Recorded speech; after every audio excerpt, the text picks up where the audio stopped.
Hi. ഒരു stage തൊട്ട് യുവിക്ക് ഞാൻ ഫുഡ് കൊടുക്കാറ് ഹൈ ചെയറിൽ ഇരുത്തിയിട്ടാണ്. ഹൈ ചെയറിൽ ഇരുത്തിയതിന് ശേഷം ഫ്രണ്ടിൽ ഫുഡ് കൊണ്ടുവച്ചിട്ട് ഞാൻ എടുത്തു കൊടുക്കാറാണ് പതിവ്. ഒരു പോയിന്റ് എത്തിയപ്പോൾ റീസെൻ്റായിട്ട് ഞാൻ എടുത്തു കൊടുക്കുന്ന അവന് വലിയ താല്പര്യമില്ല. പക്ഷെ ചില മൂഡിൽ അങ്ങനെ കഴിക്കും കേട്ടോ.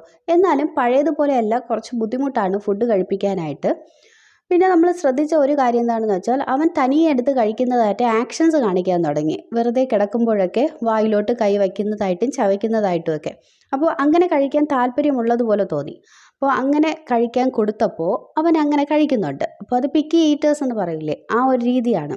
ഞാനിത് പറയാൻ കാരണം, കുട്ടികൾ ഓരോ സ്റ്റേജ് ആകുമ്പോൾ അവരവരുടെ ഇഷ്ടങ്ങളുടെ രീതിയിൽ കഴിക്കണമെന്ന് ആഗ്രഹിക്കും. അതുകൊണ്ടായിരിക്കാം നമ്മൾ കൊടുക്കുന്നത് കഴിക്കാത്തത്.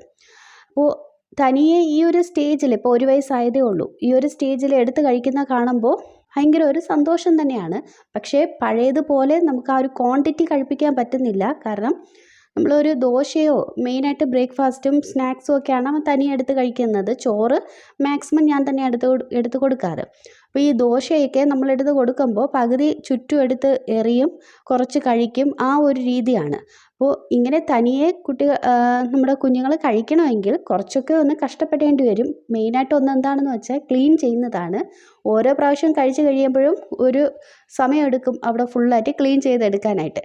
എന്നാലും കുഴപ്പമില്ല, അവരങ്ങനെ തനിയെ കഴിച്ച് ശീലിക്കുമല്ലോ. അപ്പോൾ ഈ ഒരു രീതിയിലൊക്കെ കഴിക്കണമെങ്കിൽ നമ്മൾ കുറച്ച് കാര്യങ്ങളൊക്കെ ശ്രദ്ധിക്കേണ്ടി വരും. അങ്ങനെ ശ്രദ്ധിച്ച കുറച്ച് കാര്യങ്ങളാണ് ഞാൻ നിങ്ങളുമായിട്ട് ഷെയർ ചെയ്യുന്നത്. അതെന്തൊക്കെയാണെന്ന് ഞാൻ അടുത്ത വീഡിയോയിൽ പറയാം.